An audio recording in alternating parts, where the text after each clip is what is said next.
বাংলাদেশে চলমান পরিবর্তন ও সংস্কারে পাশে থাকার ঘোষণা জাতিসংঘ মহাসচিবের। প্রধান উপদেষ্টার সঙ্গে বৈঠকে স্বার্থ সংশ্লিষ্ট বিভিন্ন বিষয়ে আলোচনা।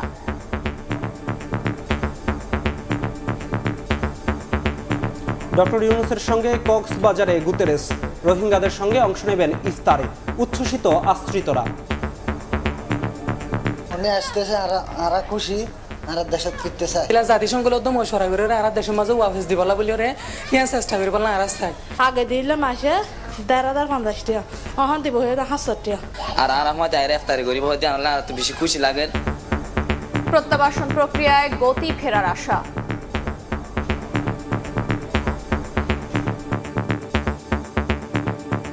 রিফিউজি জীবন যাপন করি আর রিফিউজি জীবন যাপন করি বললাম না চাই আর দেশের মধ্যে আর অফিস যাই বললা চাই এটা আর বেশি দুঃখ রোদে ফুরির জ্বরে বিজির সেফ সিকিউরিটি লেয়ারে আর মানে বর্মা যাইতে চাই। রোহিঙ্গাদের কনফিডেন্স বিল্ড আপ হবে এবং রোহিঙ্গারা তাদের দেশে ফেরত যাওয়ার জন্য উৎসাহিত হবে। দেখছিলেন প্রধান শিরোনাম। দুপুরের সময়ের সঙ্গে আছি আমি ধ্রুব ব্যানার্জি এবং আমি আফরোজা মৌটুসী। এবার অন্যান্য শীর্ষ সংবাদ। প্রশাসনের দুর্বলতায় পার পেয়ে যাচ্ছে অপরাধীরা। দাবি বিএনপি নেতাদের। বিচার না হলে সরকারের ভাবমূর্তি নষ্টের শঙ্কা। ক্ষমতা এলে গণহত্যার বিচারের প্রতিশ্রুতি। এই যাত্রা ট্রেনের আগাম টিকিট বিক্রি শুরু। শতভাগ বিক্রি হচ্ছে অনলাইনে। রেল স্টেশনে নেই চিরচেনা ভিড়। এখনো জমে ওঠেনি বাসের টিকিট বিক্রি। মহাসড়ক দখল করে গাজীপুরে একের পর এক অস্থায়ী দোকান। চলছে চাঁদাবাজিও। যানবাহন ও পথচারী চলাচলে বিঘ্ন। কঠোর পদক্ষেপ না নিলে ঈদযাত্রায় ভোগান্তির শঙ্কা। এবং রুশ প্রেসিডেন্ট যুদ্ধবিরতিতে রাজি হলেও পুতিনের বিরুদ্ধে ছলনার অভিযোগ জেলেনস্কির। বললেন সংঘাত চালিয়ে যেতে চাইলেও ট্রাম্পের ভয়ে ভিন্ন সুর মস্কোর।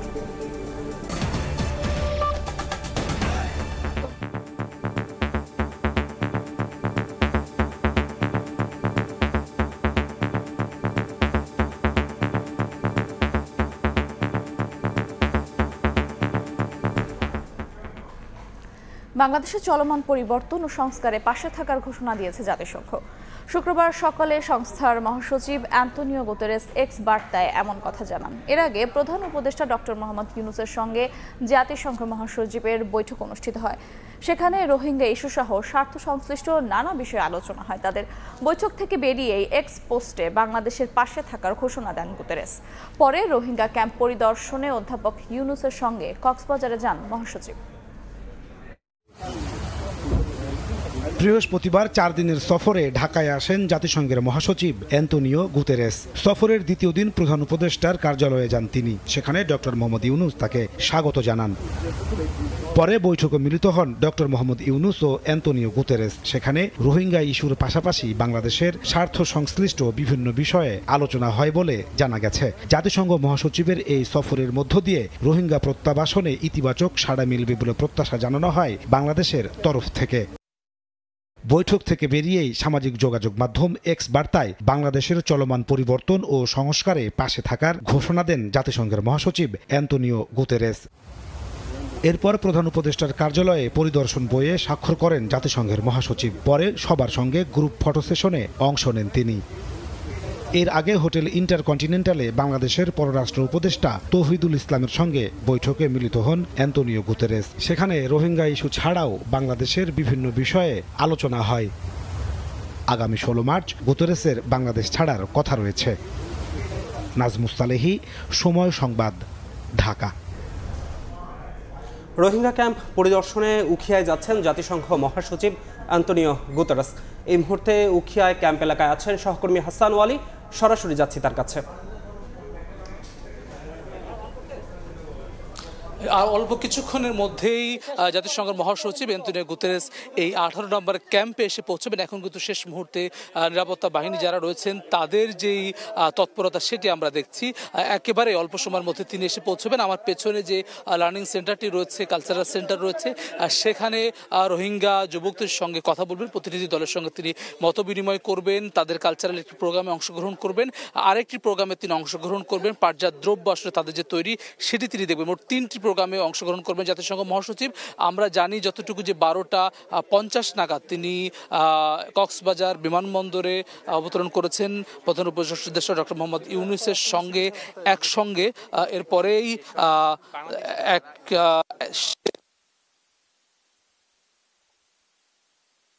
আসবেন এই জায়গাটিতে। জাতিসংঘ মহাসচিবের এটি এর আগে প্রায় 7 বছরের মাথায় আসলে তিনি আসছেন এই রোহিঙ্গা ক্যাম্প পরিদর্শন। 2018 সালের 2 জুলাই এসেছিলেন। আমরা সকাল থেকে দেখেছি যে আজকের যে কর্মসূচি, বিশেষ করে সন্ধ্যায় রোহিঙ্গা একসঙ্গে করে যে ইফতার আয়োজন প্রধান উপদেষ্টার সৌজন্যে, এই পুরো আয়োজনকে ঘিরে কিন্তু আসলে জনগোষ্ঠী যারা রয়েছেন প্রায় 13 লাখ রোহিঙ্গা, 12 লাখের বেশি, 13 লাখের কিছুটা কম, 13টি যে ক্যাম্পে তারা বসবাস করছেন সেই জায়গাগুলোতে আসলে তাদেরকে নিয়ে যে ইফতার আয়োজন এবং রাষ্ট্রপ্রধান জাতিসংঘ মহাসচিবের যে আগমন, সেটিকে আসলে তারা খুবই উচ্ছ্বসিত। তারা বলছেন যে এর মধ্য দিয়ে তাদের যে সংকটগুলো রয়েছে সেগুলো উত্তরণের সম্ভাবনা তৈরি হবে। তারা বলছেন যে তাদের প্রথম যে পছন্দ, তারা দেশে ফিরতে চান। এর বাইরে তারা বলছেন যতদিন আসলে প্রত্যাবর্তন না হয় ততদিন পর্যন্ত যাতে করে তাদের খাদ্য এবং নিরাপত্তা সেটি নিশ্চিত হয়, আর সেই দাবি তারা করছেন। প্রত্যাশা করছেন যে আন্তর্জাতিক সম্প্রদায়ের কাছে জাতিসংঘ মহাসচিবের আসার মধ্য দিয়ে আসলে এই বার্তা আসলে তারা পৌঁছাতে পারবে। তারা বলছেন যে আসলে বাংলাদেশ তাদেরকে যে আশ্রয় দিয়েছে এজন্য তারা কৃতজ্ঞতা প্রকাশ করছেন। আমি অনেক মানুষের সঙ্গে কথা বলেছি, তারা একই সঙ্গে প্রত্যাশা করছেন তাদের দেশে ফিরে যায়, তাদের নিজেদের ভিটের মাটিতে ফিরে যাওয়ার ক্ষেত্রে যে প্রক্রিয়া রয়েছে, আন্তর্জাতিক সংস্থাগুলো, শক্তিগুলো, রাষ্ট্রগুলো যাতে করে আসলে এই জায়গায় ভূমিকা রাখে, বাংলাদেশ যাতে করে সেটি করে মধ্যস্থতা করে সে উদ্যোগটি নেয়, সে প্রত্যাশা তারা করছেন। আমরা এই পুরো জায়গা রোহিঙ্গা ক্যাম্পের যেই ক্যাম্পগুলো রয়েছে সব জায়গায় আসলে দেখেছি শিশুদের মধ্যে, যুবকদের মধ্যে এক ধরনের উন্মাদনা, উচ্ছ্বাস রয়েছে। তারা আসলে আজকে যে ইফতার আয়োজন, বিশেষ করে রাষ্ট্রপ্রধানের সঙ্গে প্রধান উপদেষ্টা মোহাম্মদ ইউনূস এবং একই সঙ্গে দ্বিতীয়বারের মতো জাতিসংঘ মহাসচিব আসছেন এবং তারা কথা বলবেন, তাদের প্রতিনিধিদের সঙ্গে কথা বলবেন। এখানে আসলে কয়েকটি প্রোগ্রাম রাখা হচ্ছে, সেই প্রোগ্রামের মধ্য দিয়ে আসলে তারা তাদের যে প্রতিক্রিয়া, মতামত সেটি জানাবেন ডক্টর মোহাম্মদ ইউনূসের কাছে, জাতিসংঘ মহাসচিবের কাছে। একেবারেই শেষ মুহূর্ত চলছে। আমরা দেখছি যারা আইনশৃঙ্খলা বাহিনীর সদস্য রয়েছেন তারা যাতে করে এই জায়গাটিতে সেটি তারা নিশ্চিত করছেন। রোহিঙ্গারা যারা আসলে বাংলাদেশে অবস্থান করছেন তাদের যাতে করে যেই খাদ্য সহায়তা সহ রেশন ব্যবস্থা রয়েছে যাতে করে কোনো ধরনের সংকটের মধ্যে না পড়ে এবং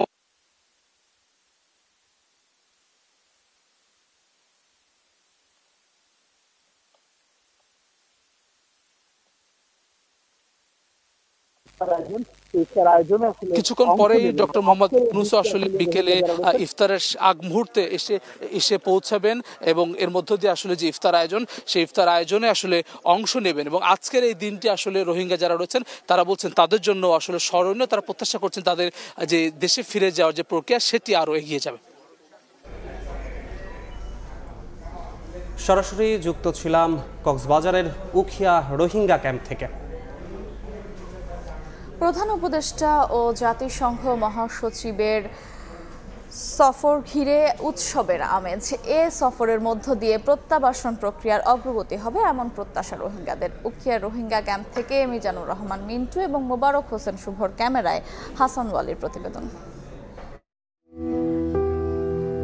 দেশ ছাড়ার দুঃসহ স্মৃতিতে ফাতেমার শৈশব এখন বন্দী, তবে চোখে মুখে স্বপ্নের হাতছানি। বড় হয়ে রোহিঙ্গা জনগোষ্ঠীর মধ্যে শিক্ষার আলো ছড়াতে চায় ফাতেমা।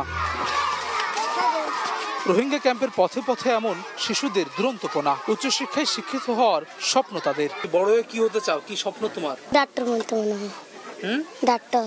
পড়াশোনা করতেছো? জি। ভিটে মাটি ছেড়ে বাংলাদেশে আশ্রয় নেওয়া রোহিঙ্গাদের একমাত্র চাওয়া দ্রুত দেশে ফেরা। জাতিসংঘ মহাসচিব এবং প্রধান উপদেষ্টার এই সফরে আশা দেখছেন তারা। উনি আসতেছে, আর খুশি, আর দেশে ফিরতে চাই। ডক্টর ইউনূস সাফ আইদান আল্লাহ বলে আরাদলা বেশি বেশি করে আরালা গোটলা কেললে আর ঘরে হন নয় দেখি আর আরামত আইরে ইফতারি করি বহুত আল্লাহ তো বেশি খুশি লাগে। তবে প্রত্যাবাসনের আগ পর্যন্ত খাদ্য ও নিরাপত্তা নিশ্চিতে আন্তর্জাতিক সম্প্রদায়ের সহযোগিতা অব্যাহত রাখার আহ্বান রোহিঙ্গাদের। আগে দিলাম মাসে 1050 টাকা, এখন দিব 70 টাকা। তখন হাসত টিয়া দিলে আর ইনত মানে নকুলা মারা তো হয় বড় গুড়া গাড়া হাতে তারা তো কোলা ডর নামও গেলে তারা তো নকুলা জাতিসংঘের উদ্যম সরা করে আর দেশের মাঝে ওয়াফেস দিবলা বলি ওরে ইয়ান চেষ্টা করি বললাম আর চাই বাংলাদেশের মাটিতে আশ্রয় দেওয়ায় এদেশের মানুষের প্রতি কৃতজ্ঞ রোহিঙ্গারা। এসব শিশুদের প্রত্যাশা দ্রুত দেশে ফিরে যাওয়ার। এজন্য বাংলাদেশ সরকার এবং এদেশের মানুষের সহযোগিতা চায় তারা। হাসান ওয়ালি, সময় সংবাদ, রোহিঙ্গা ক্যাম্প, উখিয়া, কক্সবাজার। রোহিঙ্গা সংকটের 8 বছর চললেও এখনও একজনকেও মিয়ানমার ফেরত পাঠাতে পারেনি বাংলাদেশ। এমন প্রেক্ষাপটে জাতিসংঘ মহাসচিব ও প্রধান উপদেষ্টার সফর ঘিরে নতুন করে স্বদেশে ফেরার স্বপ্ন বুনছেন রোহিঙ্গারা। বলছেন নিজ ভিটায় নিরাপদে ফেরার দাবি জানাবেন তারা। শরণার্থী ত্রাণ ও প্রত্যাবাসন কমিশনারও আশা করছেন গুরুত্বপূর্ণ এই সফরের মাধ্যমে রাখাইনে স্বস্তি ফিরবে, সেই সঙ্গে রোহিঙ্গাদেরও স্বদেশে ফেরার পথ সুগম হবে। মোহাম্মদ ফরাজের ক্যামেরায় বিস্তারিত জানাচ্ছেন সুজা উদ্দিন রুবেল। কক্সবাজারের উখিয়ার 18 নম্বর ক্যাম্পের বাসিন্দা মোহাম্মদ হারেস প্রাণ বাঁচাতে 2017 সালের 25শে আগস্ট 4 সন্তান নিয়ে আশ্রয় নেন বাংলাদেশে। ক্যাম্পে মানবতার দিন কাটালেও মিয়ানমারে তিনি ছিলেন রাজার হালে। জমি জমা তো বটে, ছিল গোয়াল ভরা গরু, মহিষ, ছাগলও। হারেস এখন ফিরতে চান সেই জীবনে, চান নিজ ভিটায় ফিরতে। তার এখন আর অন্য মিকে যাই এরকম হাম খরচ করি হন আর এটা হাইড নেবারি তাহলে আর যিনি সরকার তোর রাইসেন্দের হেগিন হাই রিফিউজি জীবন যাপন করি আর রিফিউজি জীবন যাপন করি পেলাম না চাই আর দেশের মধ্যে আর অফিস যাই পেলা চাই। শুধু হারেস নন, খদিজা ও ইমান আলীও চান ক্যাম্পের বন্দি জীবন থেকে মুক্তি। এটা জীবনে এক বেশি দেশ থাকছিলাম আন্দোলন করে হাই গুণা হাই গুণা আসলে দিলে এটা আর বেশি দুঃখ রোদে ফুরির জ্বরে বিজির যখন দিন হাড়ি দিয়ে জম। কক্সবাজারে এসব আশ্রয় শিবিরে বসবাস করছেন 13 লাখেরও বেশি রোহিঙ্গা। গত 8 বছরে তাদের একজনও মিয়ানমারে ফেরত পাঠানো যায়নি। তবে জাতিসংঘের মহাসচিব ও প্রধান উপদেষ্টার সফর ঘিরে নতুন করে আশার সঞ্চার তৈরি হয়েছে। জিন্দেগি গুজারিদার গই আর তুমি বালানো লাগে খেয়ে আর দেশের মধ্যে আর ওয়াপেস যাই ফারে দিলে সুবিধা সবাই গরি তারা সুবিধা করে দেয় সুন্দর আর কান আমি যাই বাদে আর সুন্দর দেবেল হলে আর কান মাঝে আর যাইবেলা সুন্দর চাই মানে জাতিসংঘর মানুষের বাংলাদেশের প্রথম মন্ত্রী ডক্টর ইউনুস দিবা মানি আর চাই দিয়ে আর বাংলাদেশের নথাক্যম সেফ সিকিউরিটি লেয়ারে আর মানে বর্মা যাইতে চাই যে নাকি আর তো ইয়ার আগে বহুতবার এটা আজা হচ্ছে গেলে আনা পারবা। শরণার্থী ত্রাণ ও প্রত্যাবাসন কমিশনারের আশা গুরুত্বপূর্ণ এই সফর রাখাইনে স্বস্তি ফেরাবে, সেই সঙ্গে রোহিঙ্গাদের নিজ ভূমে ফেরাতে কার্যকর ভূমিকা রাখবে। দুইজনের উপস্থিতি তাদেরকে জানান দেবে যে আমরা সবাই রোহিঙ্গাদের পক্ষে আছি। রোহিঙ্গাদের কনফিডেন্স বিল্ড আপ হবে এবং রোহিঙ্গারা তাদের দেশে ফেরত যাওয়ার জন্য উৎসাহিত হবে। এর আগে 2018 সালের 2 জুলাই উখিয়ার আশ্রয় শিবিরে রোহিঙ্গাদের দুঃখ দুর্দশা নিজের চোখে দেখে যান জাতিসংঘের মহাসচিব অ্যান্টোনিও গুতেরেস। সুজা উদ্দিন রুবেল, সময় সংবাদ, কক্সবাজার। উখিয়া রোহিঙ্গা ক্যাম্পে পৌঁছেছেন জাতিসংঘের মহাসচিব অ্যান্টোনিও গুতেরেস, সরাসরি যাচ্ছে সেখানে। জাতিসংঘ মহাসচিব এই মুহূর্তে এসে পৌঁছেছেন রোহিঙ্গা ক্যাম্পের 18 নম্বর ক্যাম্পে। রোহিঙ্গা ক্যাম্পের যেখানে আসলে অপেক্ষা করছিলেন এখানকার রোহিঙ্গা জনগোষ্ঠী যারা প্রতিনিধি, যাদের সঙ্গে আসলে বসার কথা রয়েছে। ঠিক 2:12 আসলে তিনি পৌঁছেছেন। আমরা দেখছি এই মুহূর্তে গাড়ি থেকে নামছেন জাতিসংঘ এর মহাসচিব, যিনি এবার 7 বছরের মাথায় দ্বিতীয়বারের মতো আসলেন কক্সবাজারে রোহিঙ্গা ক্যাম্প পরিদর্শনে। আজকে তার দিনভর প্রোগ্রাম রয়েছে, কর্মসূচি রয়েছে, ইফতার আয়োজন ছাড়াও অন্যান্য কর্মসূচি রয়েছে। জাতিসংঘ মহাসচিব এবং এরপরে আসলে ডক্টর মোহাম্মদ ইউনুস প্রধান উপদেষ্টা তিনিও এসে যোগ দিবেন। আমরা দেখছি এই মুহূর্তে জাতিসংঘ মহাসচিব অ্যান্টোনিও গুতেরেস হেঁটে গাড়ি থেকে নেমেছেন। হেঁটে তিনি আসলে যেই কালচারাল সেন্টারটি রয়েছে 18 নম্বর ক্যাম্পে, রোহিঙ্গা ক্যাম্পে, সেই সেন্টারের মধ্যে তিনি আসলে প্রবেশ করছেন, যেখানে তিনি রোহিঙ্গা যুবকদের একটি প্রতিনিধি দলের সঙ্গে সাক্ষাৎ করবেন, কথা বলবেন। মত বিনিময় করবেন, তাদের সঙ্গে তাদের কি ধরনের সমস্যার মধ্যে আছেন বা এটি আসলে উত্তরণে তারা কি ভাবছেন, সব মিলে তাদের সঙ্গে আসলে এই পবিত্র মাহে রমজান রোহিঙ্গা জনগোষ্ঠীর যারা আসলে রয়েছেন বেশিরভাগই মুসলিম, তারা তাদের সঙ্গে একটা শুভেচ্ছা বিনিময় করবেন। এরপরে আসলে এখানে তাদের একটি সাংস্কৃতিক অনুষ্ঠানে আসলে তিনি উপভোগ করার কথা রয়েছে। রোহিঙ্গা শিশুদের পুষ্টি নিয়ে একটি প্রেজেন্টেশন তিনি দেখবেন এমনটি আমরা জানতে পেরেছি। এছাড়াও রোহিঙ্গা জনগোষ্ঠীর উৎপাদিত পাটজাত পণ্যের কারখানা যেটি আসলে যেই কার্যক্রম সেটি প্রদর্শন করবেন আমরা জেনেছি। যেই কালচারাল সেন্টারটিতে আসলে তিনি প্রবেশ করেছেন আমাদেরকে জানানো হয়েছে নিরাপত্তা বাহিনীর পক্ষ থেকে এখানে যে গণমাধ্যম কর্মীদেরকে আসলে ধারাবাহিকভাবে প্রবেশ করতে দেওয়া হবে যারা আসলে এখানে, কিন্তু আসলে এর বাইরে আসলে অন্যদেরকে একসঙ্গে প্রবেশ করতে দেওয়া হবে। যে জায়গাটিতে রয়েছে একেবারে কালচারাল সেন্টারের সামনে রয়েছি, এখানেই আসলে তিনি প্রথম যেই মতবিনিময় সেটি করবেন। এর পরবর্তীতে পাশেই তিনি অন্য একটি কর্মসূচিতে অংশ নেবেন, সেটি সাংস্কৃতিক অনুষ্ঠান উপভোগ করবেন। 3টি কর্মসূচি রয়েছে জাতিসংঘ মহাসচিবের। এর পরবর্তীতে আসলে তিনি ইফতার আয়োজনে অংশ নেবেন, যেটি প্রধান উপদেষ্টার সৌজন্যে আজকে লাখো রোহিঙ্গা একসঙ্গে ইফতার করবেন এই পবিত্র মাহে রমজানে। আমরা জানি যে জাতিসংঘ মহাসচিব প্রতি রমজান মাসে আসলে বিশ্বের বিভিন্ন জায়গায় মুসলিম যে জনগোষ্ঠী রয়েছে সেখানে আসলে তিনি ইফতার আয়োজনে অংশ নেন এবং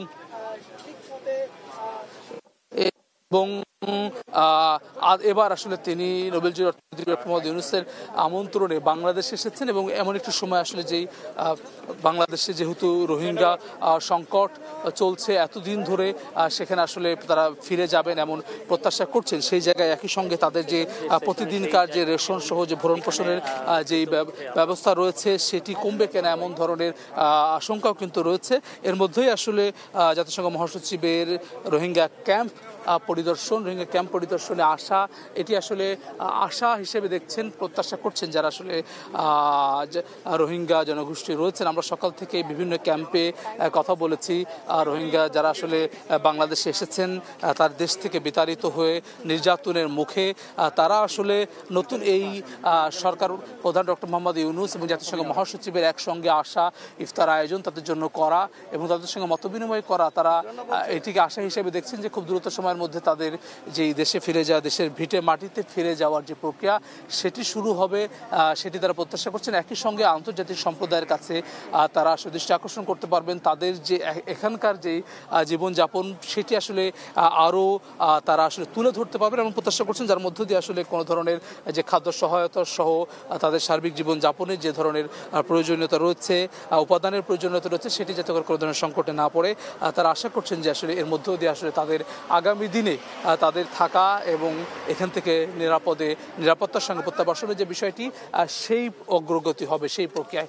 আমরা একেবারেই যেই কালচারাল সেন্টার রয়েছে এটি একটি এর পাশে লার্নিং সেন্টার, এখানে আসলে এই মুহূর্তে জাতিসংঘ মহাসচিব অ্যান্তোনিও গুতেরেস প্রবেশ করেছেন।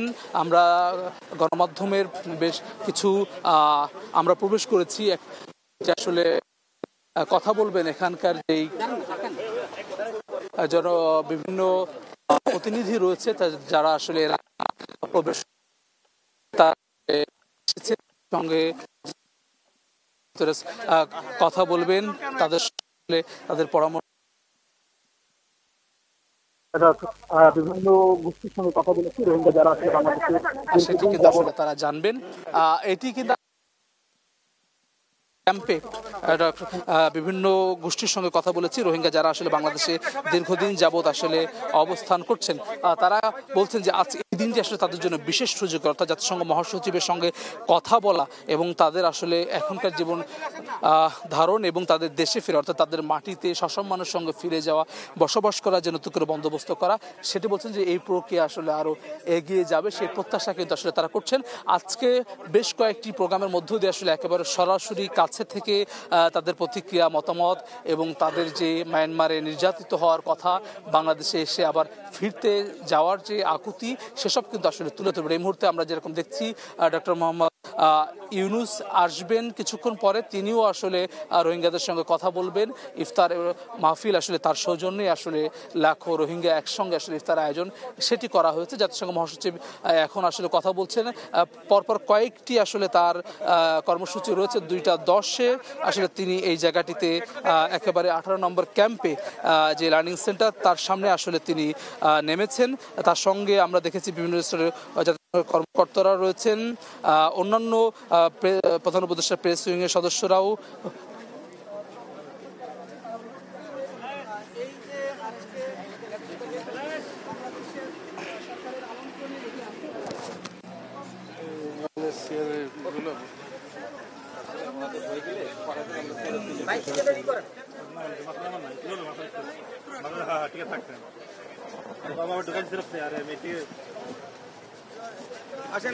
যেটি আসলে আমরা দেখলাম এতক্ষণ আসলে যে প্রধান জাতিসংঘের মহাসচিবের সঙ্গে আসলে যেটি আসলে নেই, যার ফলে আসলে আমরা দেখছি ধারাবাহিকভাবে অন্যান্যরাও প্রবেশ করবেন। এর বাইরে আমরা আরো যে দুটি প্রোগ্রাম রয়েছে সেখানেও আসলে একসঙ্গে সব গণমাধ্যমের প্রবেশের এখতিয়ার নেই, যার ফলে আসলে আমরা দেখছি ধারাবাহিকভাবে অন্যান্যরাও প্রবেশ করবেন। এর বাইরে আমরা আরো যে দুটি প্রোগ্রাম রয়েছে সেখানেও আসলে সুশৃঙ্খলভাবে আসলে গণমাধ্যম যারা আসলে দেশি বিদেশি গণমাধ্যম রয়েছেন, যারা আসলে রোহিঙ্গাদের সমস্যার সংকট নিয়ে দীর্ঘদিন ধরে কাজ করছেন, তাদের আসলে প্রবেশ করবেন। এবং একই সঙ্গে রোহিঙ্গা যুবক যারা রয়েছেন, যারা আসলে বিভিন্ন গোত্রের, তাদের সঙ্গে আমরা কথা বলেছি। তা এই দিনটি অর্থাৎ আজকে জাতিসংঘ মহাসচিবের আশা এবং লাখো মানুষের সঙ্গে একসঙ্গে ইফতার আয়োজনের যেই সুযোগ, তারা বলছেন যে এটি তাদের জন্য আসলে তাদের দেশে ফেরার ক্ষেত্রে একটি নতুন মাইল ফলক হিসেবে এটি যুক্ত হবে, যে তারা নতুন করে আসলে তাদের যেই দেশে থাকা অবস্থায় যেসব সুযোগ সুবিধা সেটি তারা পাবেন এবং একই সঙ্গে তারা তাদের দেশে ফিরে যাওয়ার যে বন্দোবস্ত সেটি কিন্তু পাবেন। আমি দেখছেন যে নিশ্চয়ই যে লার্নিং সেন্টার যেটি রয়েছে সেখানে আসলে মূলত এর ভেতরে জাতিসংঘ মহাসচিব এই মুহূর্তে রয়েছেন, কথা বলছেন। এরকম আরও দুটি কর্মসূচি তার হাতে রয়েছে। তিনি সবগুলোই আসলে কিন্তু এই রোহিঙ্গা যারা রয়েছেন তাদের সঙ্গে, তাদের প্রতিনিধিদের সঙ্গে কথা বলে, তাদের পুষ্টিমান শিশুদের জন্য সেটি কি অবস্থা সেটি দেখা, তাদের যে অন্যান্য কাজ রয়েছে পাটজাত কারখানা সহ সেগুলো তিনি পরিদর্শন করবেন। এরপরে কিন্তু প্রধান উপদেষ্টা ডক্টর মোহাম্মদ ইউনুস আসবেন এবং একসঙ্গে তারা দুজনে কিন্তু আসলে এই জায়গাটিতে যে লাখো রোহিঙ্গাদেরকে একসঙ্গে করে নিয়ে যে ইফতার আয়োজন করা হয়েছে সেই ইফতারের আয়োজনে কিন্তু আসলে তারা অংশ নেবেন। আমরা এই মুহূর্তে রয়েছি উখিয়া রোহিঙ্গা ক্যাম্পের যে 18 নম্বর ক্যাম্পে। এখানে দুটি আমরা দেখছি এখন যে লার্নিং সেন্টারটি রয়েছে, এর পাশেই কালচারাল সেন্টার। এখানেই জাতিসংঘ মহাসচিব তিনি প্রবেশ করেছেন কিছুক্ষণ আগে, 10 মিনিট তিনি এর মধ্যে প্রবেশ করেছেন এই রুমটার মধ্যে, সেন্টারটার মধ্যে। সেখানে তিনি আসলে যে প্রতিনিধি তাদের সঙ্গে আসলে কথা বলছেন, অন্যান্যদের সঙ্গে কথা বলছেন। আমরা একটু দেখছি যে প্রধান উপদেষ্টার প্রেস উইংয়ের একজন সদস্য তিনি কথা বলছেন, আমরা একটু কথা বলতে চাই সরাসরি। যারা রোহিঙ্গা এই ক্রাইসিসে সহযোগিতা করছে তারা কিন্তু আন্তরিকভাবে চেষ্টা করছে যে ফান্ড মোবিলাইজ করার, কারণ আপনি জানেন যে এটা একটা বিশাল কর্মযজ্ঞ, প্রতি মাসে $15 মিলিয়ন খরচ হয় রোহিঙ্গাদের খাদ্য সহায়তার পেছনে। এবং এই সাহায্যটা যাতে অব্যাহত থাকে, যারা দাতা সংস্থা আছে বা বিভিন্ন দেশ যারা রোহিঙ্গাদের জন্য অর্থ সাহায্য দেয় তারা যেন এটা অব্যাহত রাখে, সেই জন্য বৈশ্বিক জনমতটাকে এই রোহিঙ্গা ক্রাইসিসের দিকে দৃষ্টিবদ্ধ রাখা, এই চেষ্টাটাই করা হচ্ছে সর্বাত্মকভাবে। বাংলাদেশ সরকারের পক্ষ থেকেও করা হচ্ছে এবং জাতিসংঘর বিভিন্ন সংস্থা যারা এই ক্রাইসিসে কাজ করে তারাও চেষ্টাটা করছে। রাখাইন রাজ্যে এই মুহূর্তে চলমান যে গৃহযুদ্ধ চলছে সেটার কারণে আর একটা সম্ভাবনা রয়েছে যে সেখান থেকে অন্যান্য জনগোষ্ঠীরাও, রোহিঙ্গা ছাড়া অন্যান্য জনগোষ্ঠীরাও সীমান্ত অতিক্রম করতে পারে। জাতিসংঘের সঙ্গে এই বিষয়টা কিভাবে ডিল করবে বাংলাদেশ? আমাদের আপাতত ফোকাসটা হচ্ছে বাংলাদেশে যে রোহিঙ্গারা এসেছে তাদেরকে কিভাবে আপনার খাদ্য সহায়তা বা তাদের নিরাপত্তা এটা নিশ্চিত করা যায়। আর রাখাইন রাজ্যে যে পরিস্থিতি আছে সেই পরিস্থিতির দিকে বাংলাদেশ সরকারের সম্পূর্ণ নজর রয়েছে। এই জন্য সীমান্তে বাংলাদেশের যেসব সংস্থা, সীমান্তরক্ষী বাহিনী বা আরও অন্যান্য নিরাপত্তা রক্ষাকারী সংস্থা যারা এখানে কার্যক্রম চালাচ্ছে তারা সবাই সতর্ক আছে যাতে রাখাইনের সমস্যা বাংলাদেশকে কোনোভাবে আক্রান্ত না করে। যেমনটা আসলে আমরা শুনছিলাম যে তিনি বলছেন যে যে বাংলাদেশ সরকার চায় যাতে করে যারা রোহিঙ্গারা রয়েছেন তাদের যাতে করে কোনো ধরনের সংকটে পড়তে হয়, সে কারণে যে আন্তর্জাতিক সংস্থাগুলোর যে সহযোগিতা রয়েছে সেটি যাতে অব্যাহত থাকে। একই সঙ্গে তিনি বলছিলেন যে রাখাইন রাজ্যে যে ধরনের সংকট চলছে সেখানে আসলে এক ধরনের যে ধরনের সংকট আসলে চলছে এবং সেখানে আসলে অর্থনৈতিক মন্দার খবরও কিন্তু এর আগে জাতিসংঘ দিয়েছে, সেসবের যাতে করে কোনো ধরনের সংকট যাতে করে বাংলাদেশে না আসে, যারা রোহিঙ্গা রয়েছেন তারা যাতে করে স্বাভাবিকভাবে তাদের জীবন যাপন করতে পারে সেটি নিশ্চিত করা আসলে জাতিসংঘ মহাসচিবের আজকের এই যে সফর সেটির অন্যতম লক্ষ্য।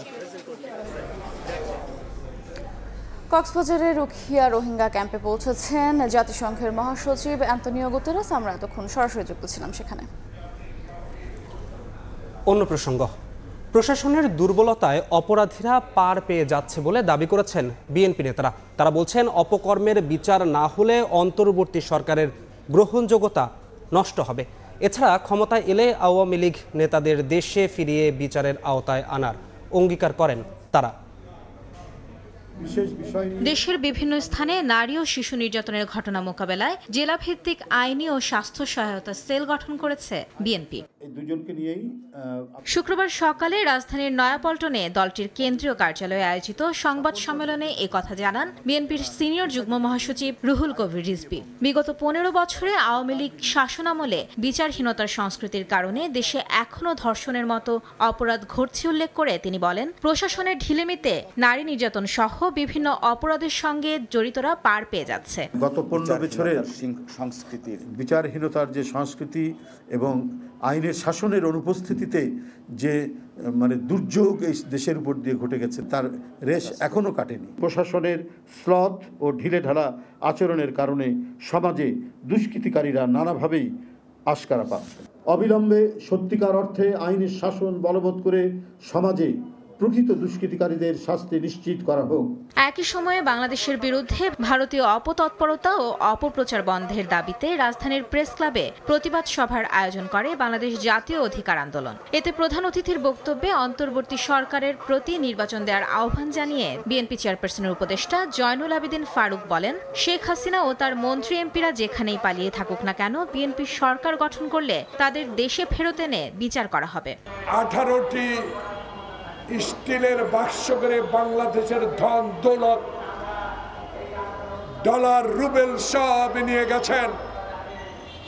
আপনার চামচারা, আপনার নির্যাতনকারী মন্ত্রী এমপিরা বাংলাদেশের সকল সম্পদ লুট করে নিয়ে গেছে। আরামে থাকেন, ফ্ল্যাট ভাড়ায় থাকেন, ডলার নিয়ে থাকেন, বাসা ভাড়া নিয়ে থাকেন, ইনশাআল্লাহ বাংলাদেশে আপনাদেরকে ফেরত আনে বিচারের আওতায় আনা হবে। যে ঐক্যের মাধ্যমে দেশে সুষ্ঠু নির্বাচন অনুষ্ঠিত হওয়া সম্ভব, সে ঐক্যের ধারাবাহিকতা বজায় রাখার আহ্বানও জানান বিএনপি নেতারা। মাইমুনা হায়দার চৌধুরী, সময় সংবাদ, ঢাকা। মাগুরার শিশু আসিয়ার ধর্ষণের পর মৃত্যুর প্রতিবাদে মৌন মিছিল করেছে বাংলাদেশ মহিলা পরিষদ। সকালে জাতীয় প্রেস ক্লাব থেকে শুরু হয়ে কেন্দ্রীয় শহীদ মিনারে গিয়ে মিছিলটি শেষ হয়। মিছিল শেষে ধর্ষণ ও নারীর প্রতি সহিংসতার প্রতিবাদ জানিয়ে বক্তারা বলেন, ধর্ষণের মোকাবিলা করতে নারীর ক্ষমতায়ন প্রয়োজন। বিদ্যমান আইনের সঠিক প্রয়োগ হচ্ছে না অভিযোগ করেন বক্তারা। বলেন, অপরাধগুলোকে সঠিক বিচারের প্রক্রিয়া ও সময়সীমার মধ্যে সম্পন্ন না করায় এই পরিধি বেড়েছে।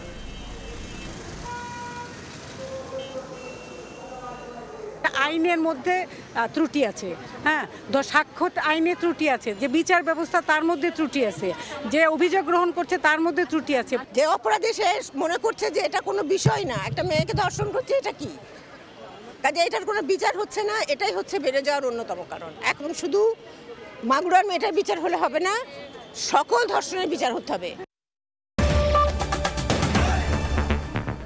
শুরু হয়েছে ঈদযাত্রার অগ্রিম টিকিট বিক্রি। ট্রেনের টিকিট শতভাগ অনলাইনে বিক্রি হওয়ায় ফাঁকা কমলাপুর রেলওয়ে স্টেশন। আজ দেয়া হচ্ছে ট্রেনের 24 মার্চের অগ্রিম টিকিট। আর যাত্রী না থাকায় অলস সময় কাটাচ্ছেন বাস পরিবহন সংশ্লিষ্টরা। তাদের আশা, দিন বাড়ার সঙ্গে বাড়বে যাত্রী চাপ। ফাঁকা রেল স্টেশন, নেই চিরচেনা সেই দীর্ঘ লাইন, নেই ঘন্টার পর ঘন্টা দাঁড়িয়ে থাকার ভোগান্তির সেই গল্পগুলো। ঈদুল ফিতর উপলক্ষে অনলাইনে আজ থেকে শুরু হয়েছে ট্রেনের অগ্রিম টিকিট বিক্রি। ঘরে বসেই এখন বাড়ি ফেরার টিকিট কাটতে পারছেন মানুষ। টানা 7 দিন চলবে আগাম টিকিট বিক্রির কার্যক্রম। তবে যাত্রীদের দাবি অনলাইনের পাশাপাশি কাউন্টারেও টিকিট বিক্রির। এক সময় ছিল যে দেখা গেল যে টিকিট ছাড়তো কিন্তু টিকিট পাইতাম না, এখন টিকিট পাওয়া যাচ্ছে। কিছু সংখ্যক টিকিট যদি সংরক্ষিত রাখে তাহলে হয়তো বা তারা উপকৃত হবে। আমরা তো অনলাইনে ঢুকে টিকিটই পাই না, আসলে কালোবাজারি কোথায় সেটাই তো মনে হয় কর্তৃপক্ষ খুঁজে বের করতে পারতেছে না। তবে রেল কর্তৃপক্ষ বলছে কালোবাজারি বন্ধ করতেই শতভাগ অনলাইন টিকিটের ব্যবস্থা। যাত্রীদের যাতায়াত নির্বিঘ্ন করতে বাড়তি কোচের ব্যবস্থা করা হয়েছে বলেও জানান তারা। 15,773টা আসনের বিপরীতে টিকিট দেওয়া হয়েছে। 8টা থেকে 8:30টার ভিতরে 20 লক্ষর মতো হিট হয়েছে। যাত্রী সাধারণ যাতে নিজের টিকিট নিজে কাটতে পারে, নিজের টিকিট নিয়ে নিজে ভ্রমণ করতে পারে, টিকিট যার ভ্রমণ তার এই নীতি যাতে বাস্তবায়িত হতে পারে সেই জন্য এই ব্যবস্থা। এদিকে অগ্রিম টিকিট বিক্রি শুরু হলেও কোনো প্রভাব পড়েনি বাস টার্মিনালে। যাত্রী শূন্যতায় সকাল থেকেই অলস সময় পার করছে সায়দাবাদ বাস টার্মিনালের পরিবহন সংশ্লিষ্টরা। আমরা যে অগ্রিম টিকিটটা বিক্রি করব সেই যাত্রীগুলো তো আসতে হবে। ঈদের যাওয়ার এখনো কোনো যাত্রী পাওয়া যায়নি, এখনো চাপ সৃষ্টি হয়নি। 18-20 হয়তো কিছু হয়তো অগ্রিম বিক্রি করতে পারে, কিন্তু সব ব্যানার বিক্রি করবে না। তবে দিন বাড়ার সঙ্গে সঙ্গে বাসের যাত্রী বাড়ার আশা তাদের। মনির হোসাইন, সময় সংবাদ, ঢাকা।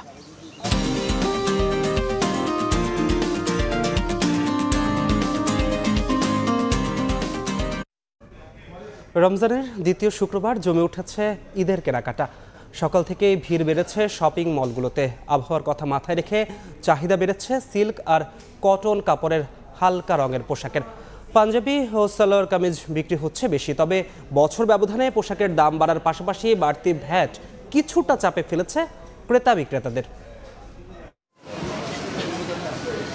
শপিং মলের ফটক খুলতে ক্রেতাদের এমন ভিড় বলে দিচ্ছে আজ ছুটির দিন শুক্রবার। অন্যান্য দিনের তুলনায় চাপ বেড়েছে কয়েক গুণ। বেলা বাড়তে জমজমাট হয়ে ওঠে বিপণী বিতানগুলো। পছন্দের পোশাক খুঁজতে ব্যস্ত ক্রেতারা। কেউ আবার সেরে ফেলেছেন কেনাকাটাও। জামা কাপড়, জুতা, মানে যা যা কি ঈদের জন্য প্রয়োজন সেসব আমি এখানে কিনতে এসেছি। আমার মেয়ে ছেলে বাইক নিয়ে, ছোট ভাই ছোট বোনদের নিয়ে আসছে আর কি শপিং করার জন্য। সবার সাথে শপিং করতে খুব মজা লাগে। রেটে কোনো সমস্যা নাই, একটু ভিড়েই আর কি, আর কোনো সমস্যা নেই। গরমের কথা মাথায় রেখে এবার সবার আগ্রহের তালিকায় হালকা পাতলা পোশাক। সকাল সকাল আসছি এই জন্য যাতে একটু ভালোভাবে কিনতে পারি, এত ভিড়। সকাল থেকে আমাদের কাস্টমারের একটু চাপ সৃষ্টি হয়েছে, এখনো চলতেছে। মানুষজন একটু সিম্পল ড্রেসই বেশি যাচ্ছে। তবে বছর ব্যবধানে সব ধরনের পোশাকের দাম বাড়ার কথা জানাচ্ছেন ক্রেতা বিক্রেতারা। পাশাপাশি বাড়তি ভ্যাট কিছুটা চাপে ফেলছে এমন দাবিও তাদের। আসলে চাচ্ছি কিছু পার্পল বা পিঙ্ক কালারের কিছু। ভ্যাটটা বাড়াইলে আমাদের কেনাকাটা একটু কাটছাট করতে হয়। গত বছর হয়তো বা যে প্রোডাক্টটা ছিল 1000 টাকা, তো এই বছর এটা 1100 টাকা হয়ে গেছে। তার মানে সে 100 টাকা বেশি দিচ্ছে শুধু ভ্যাটটা। গত বছর 7.5% ভ্যাট থাকলেও এবার তা বাড়িয়ে 10% করেছে সরকার। ফরহাদুর রহমান, সময় সংবাদ, ঢাকা।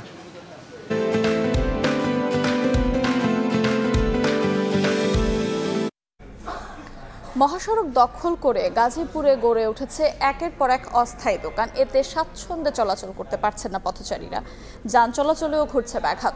দীর্ঘদিনের এমন পরিস্থিতিতে নীরব প্রশাসনের ভূমিকা, দায় চাপাচ্ছেন একে অন্যের উপর। এমন বাস্তবতায় স্থানীয়রা বলছেন, কঠোর পদক্ষেপ না নিলে আসছে ঈদে ভোগান্তি ঠেকবে চরম পর্যায়ে। জুনায়েদ রুবেলের ছবিতে মেহেদী হাসানের রিপোর্ট।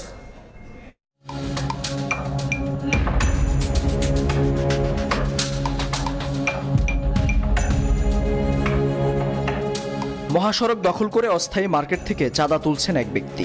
গাজীপুরের ব্যস্ত সড়ক বোটবাজার এলাকার দৃশ্য এটি। চাঁদা তোলা শেষে এবার সময় সংবাদের মুখোমুখি। কিসের টাকা ভাই? সিটির খাজনা। কোনো রসিদ আছে? হ্যাঁ, রসিদ আছে। দেখান তো। আমাদের পুরো বাজার থেকে খাজনা উঠাতে বলছি। এটা কি বাজার?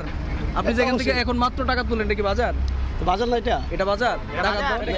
কিভাবে বাজার এটা? রসিদ আগে দেওয়া হয়েছে, এখন বর্তমানে চীনা পরিচিত মুখ হয়ে গেছে, তার জন্য দেওয়া হচ্ছে না। রসিদ বন্ধ। হ্যাঁ। কত দিলেন? 50। কেন দিছেন? এটা সিটির কথা কয় না। প্রতি দোকান থেকে 50 টাকা 80 টাকা যারতে যা পারে লয়ে লিতেছে। এটা টোটালি চাঁদাবাজি এক কথায়। এই ঘটনার কিছুক্ষণ আগেই পুলিশের এই বিশেষ অভিযান গাজীপুর চৌরাস্তায়। এই খবরে ততক্ষণে দোকানপাট গুছিয়ে যে যেভাবে পারছেন দৌড়ে পালাচ্ছেন। পুলিশের চেষ্টায় অবশেষে যান চলাচলের জন্য উন্মুক্ত ঢাকা ময়মনসিংহ মহাসড়ক। চুরি ছিনতাই এবং এই ফুটপাত দখল মুক্ত করার লক্ষ্যে আমরা কাজ করে যাচ্ছি। পুলিশের কঠোর তৎপরতায় সড়কটি দখল মুক্ত করা হলেও কয়েক ঘন্টার ব্যবধানে আবারও হকারদের দখলে। পুলিশ আসলে ফাঁকা, আর চলে গেলেই পূর্ণ রূপে ধরা। এ যেন চোর পুলিশের খেলা। শুধু এই শহরেই নয়, সড়ক আর ফুটপাত দখল পুরো জেলায় এখন নিত্যদিনের চিত্র। বাধাহীন দখলবাজির এই দৌড়ে সবচেয়ে বেশি এগিয়ে মহাসড়ক। টঙ্গী থেকে শুরু করে গাজীপুরের শেষ সীমানা পর্যন্ত প্রায় সকল পয়েন্টই যেন এক একটি মার্কেট। এতে যাতায়াত দুর্ভোগে অতিষ্ঠ নগরবাসী। চলাফেরা যায় না, দূরপাল্লার যাত্রীরা থাকে, বা গাড়ি টাড়ি চলতে পারে না, বাস চলতে পারে না। এদের মানে যন্ত্রণায় সবসময় এই অবস্থা। পুলিশ আসে, আমরা দৌড় দেই, আবার বসি, এরকমই আর কি। দিনের পর দিন সড়ক দখলের এই খবর অবশ্য কর্তৃপক্ষেরও জানা, তবে নির্বিকার। নামমাত্র অভিযানে দায় সারলেও নগর ভবনের এই কর্মকর্তার প্রশ্ন, দায় কি শুধু সিটি কর্পোরেশনের? মানুষ যদি চলাচলে অসুবিধা হয়, সেটা তো অবশ্যই শুধু এটা সিটি কর্পোরেশনের বিষয় না, এটা পুলিশ প্রশাসনের সবচেয়ে বড় বিষয়। পুলিশ প্রশাসনের মানবতার দিক বিবেচনায় অবশ্য কঠোর অবস্থানে নেই মেট্রোপলিটন পুলিশও। তবে মাঠের চিত্র যাই হোক, জেলা পুলিশের দাবি সড়ক রয়েছে পুলিশের নিয়ন্ত্রণে। প্রেশার দিলে এদেরকে ধরেন জেলখানায় পাঠাতে হবে বা মানে আইনি প্রসেসে যেতে হবে।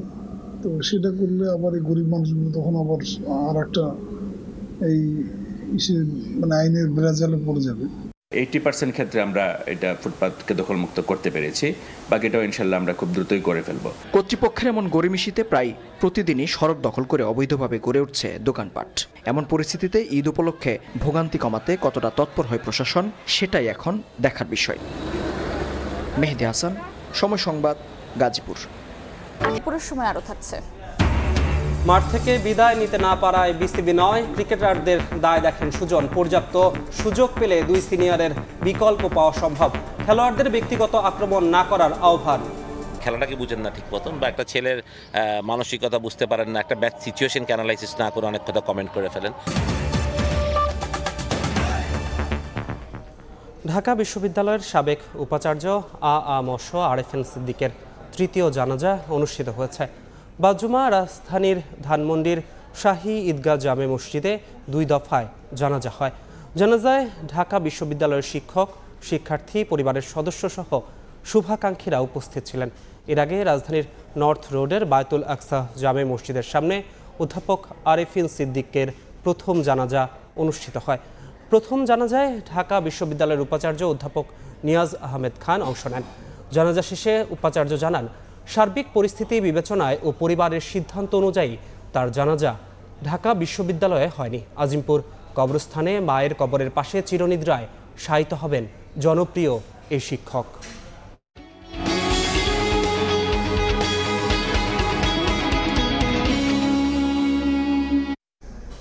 অবশেষে স্বস্তি ফিরেছে রাজধানীর সবজির বাজারে। রমজানের শুরুতে 70 থেকে 200 টাকা কেজিতে বিক্রি হওয়া শসা, করলার দাম নেমেছে 20 থেকে 40-এ। অন্যদিকে লেবুর হার্লির দামও অর্ধেকে নেমেছে। তবে সপ্তাহ ব্যবধানে কেজিতে 10 টাকা বেড়েছে ব্রয়লার মুরগির দাম।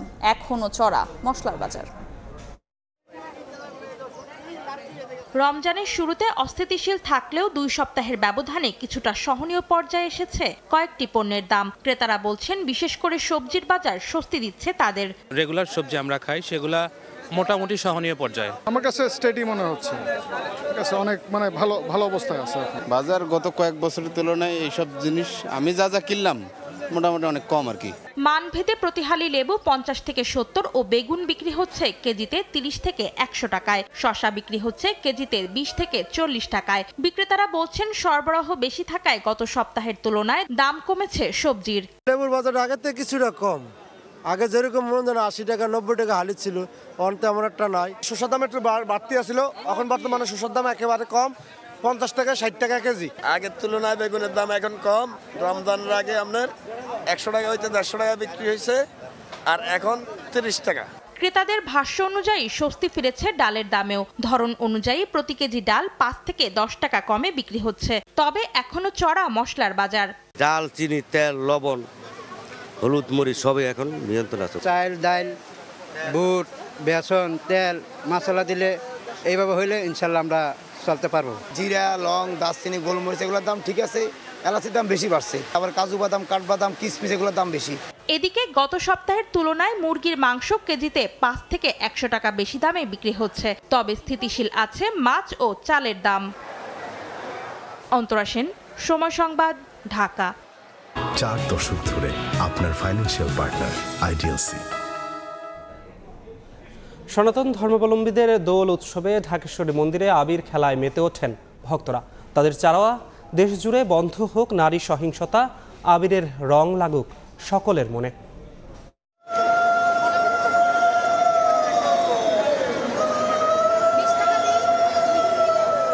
ওরে গৃহবাসী খোল দ্বার খোল, লাগলো যে দোল। সব দুয়ার খুলে এভাবেই এলো সনাতন ধর্মাবলম্বীদের দোল উৎসব। তাই তো মায়ের হাত ধরে 7 বছর বয়সী প্রকৃতি শুভ্র শাড়িতে এসেছে আবির খেলতে। দোল পূর্ণিমার শুভেচ্ছা। আবির নিয়ে খেলতে ভালো লাগে। সবাই যেন ঠাকুরের আশীর্বাদে ভালো থাকতে পারে, রঙিন হয়ে থাকতে পারে। এটা অ্যাকচুয়ালি রাধাকৃষ্ণের একটা যুগল প্রেমের ঐতিহাসিক থেকে শুরু করে আর কি এখন থেকে এখনো পর্যন্ত চলমান আছে। শুক্রবার সকাল থেকেই রাজধানী ঢাকেশ্বরী মন্দিরে আবির খেলায় মেতে ওঠেন ভক্তরা। ঈশ্বরের পায়ে আবির ছোঁয়ানোর পরে সেই শুদ্ধ রঙে রাঙিয়ে তোলেন একে অপরকে। তাদের চাওয়া দেশের নারী সহিংসতার বন্ধ হয়ে শুদ্ধ হোক সবার মন, নির্ভয়ে আলো ছড়াক দেশের নারীরা। ঠাকুরের কাছে চাওয়া আমাদের দেশটা যেন শান্তিপূর্বক থাকে এবং আমরা যাতে সবাই হোলির রঙে রঙিন হয়ে যেতে পারি। নারীদের উপরে এই অত্যাচারের থেকে যেন আমাদের মেয়েরা মুক্তি পায়। ঠাকুরের কাছে এটাই চাইলাম, দেশের যা অবস্থা সবকিছু যেন ভালো থাকে। বৈষ্ণব অনুসারীদের মতে দোল পূর্ণিমায় রাধিকা ও গোপিনীদের সঙ্গে আবির খেলায় মেতেছিলেন শ্রীকৃষ্ণ। তাই তো এই দিনকে তারা প্রেম, বসন্ত ও মঙ্গলের দিনও বলে থাকেন। স্থলে জলে বনতলে লাগলো যে দোল, এই দোল লেগেছে নাগরিক বিবর্ণ জীবনেও। তাই তো 60 থেকে 6 সকল বয়সী মানুষ আজ একত্রিত এই মন্দির প্রাঙ্গণে। তাই ভক্তদের চাওয়া এই রং থাকুক সকলের জীবনে। চন্দ্রিমা চৌধুরী, সময় সংবাদ, ঢাকা। দেশের বাইরের খবর। যুদ্ধবিরতি নিয়ে রাশিয়ার প্রেসিডেন্ট ভ্লাদিমির পুতিনের প্রতিক্রিয়াকে ছলনা বলেছেন ইউক্রেনের প্রেসিডেন্ট ভলোদিমির জেলেনস্কি। উল্টো মস্কোর উপর আরও নিষেধাজ্ঞা আরোপের আহ্বান জানিয়েছেন তিনি। এর আগে ইউক্রেনের যুদ্ধবিরতি প্রস্তাবে রাশিয়া সম্মত বলে জানান পুতিন, তবে জুড়ে দেন বেশ কিছু শর্ত। মার্কিন প্রেসিডেন্ট ডোনাল্ড ট্রাম্পের সঙ্গে ফোন আলাপ করারও ইঙ্গিত দেন তিনি। স্থিরের সময় বৃহস্পতিবার বেলারুশের প্রেসিডেন্ট আলেকজান্ডার লুকাশেঙ্কোকে সঙ্গে নিয়ে সংবাদ সম্মেলনে আসেন রুশ প্রেসিডেন্ট ভ্লাদিমির পুতিন। বেশ কিছু শর্ত জুড়ে দিয়ে ইউক্রেনে যুদ্ধবিরতি প্রস্তাবের সমর্থন জানান তিনি। বলেন এর মাধ্যমে স্থায়ী শান্তি প্রতিষ্ঠার পাশাপাশি সংঘাতের মূল কারণগুলোর। যদিও পুতিন সন্দেহ প্রকাশ করেন যুদ্ধবিরতির কার্যকারিতা নিয়ে। 30 দিনের যুদ্ধবিরতি ইউক্রেনের জন্যই সুবিধাজনক হবে উল্লেখ করে চুক্তি লঙ্ঘিত হচ্ছে কিনা তাকে পর্যবেক্ষণ করবে এ নিয়েও প্রশ্ন রাখেন রুশ প্রেসিডেন্ট। 2000 কিলোমিটার দীর্ঘ যুদ্ধক্ষেত্রে সংঘর্ষ থামানোর আদেশ কে দেবে তা একটি প্রধান বিষয়। এছাড়া কোনো পক্ষ যুদ্ধবিরতি ভঙ্গ করলে কাকে দোষারোপ করা হবে, কিভাবে তা যাচাই করা হবে এবং এমন একটি চুক্তি কার্যকর করতে কি শর্ত থাকতে হবে, এসব বিষয় নিয়ে গভীর আলোচনা প্রয়োজন। যেসব প্রশ্ন আসছে তা নিয়ে বারবার আলোচনা করা দরকার বলে জানান পুতিন। এসব বিষয় নিয়ে মার্কিন প্রেসিডেন্ট ট্রাম্পের সঙ্গে ফোনালাপের ইঙ্গিত দেন তিনি। যুদ্ধবন্ধের উদ্যোগ নেয় ট্রাম্পকে ধন্যবাদ জানান রুশ প্রেসিডেন্ট। এদিকে যুদ্ধবিরতি নিয়ে পুতিনের প্রতিক্রিয়ায় সমালোচনা করেছেন ইউক্রেনের প্রেসিডেন্ট ভলোদিমির জেলেনস্কি। মস্কো যুদ্ধ চালিয়ে যেতে চাইলেও ট্রাম্পের ভয়ে কিছু বলতে পারছে না বলে মন্তব্য করেছেন জেলেনস্কি। একই সঙ্গে শান্তি আলোচনা জোরদারে রাশিয়ার উপর আরও নিষেধাজ্ঞা আরোপের আহ্বান জানান তিনি। রাহানুল রানা, সময় সংবাদ। এ পর্যায়ে শীর্ষ সংবাদগুলো জানিয়ে দিচ্ছি আরেকবার। উখিয়ায় ক্যাম্প পরিদর্শনে জাতিসংঘ মহাসচিব, রোহিঙ্গাদের সঙ্গে মত বিনিময়। প্রধান উপদেষ্টার সঙ্গে বৈঠকে বাংলাদেশের সংস্কারে পাশে থাকার ঘোষণা গুতেরেসের। প্রশাসনের দুর্বলতায় পার পেয়ে যাচ্ছে অপরাধীরা, দাবি বিএনপি নেতাদের। বিচার না হলে সরকারের ভাবমূর্তি নষ্টের শঙ্কা। ক্ষমতায় এলে গণহত্যার বিচারের প্রতিশ্রুতি।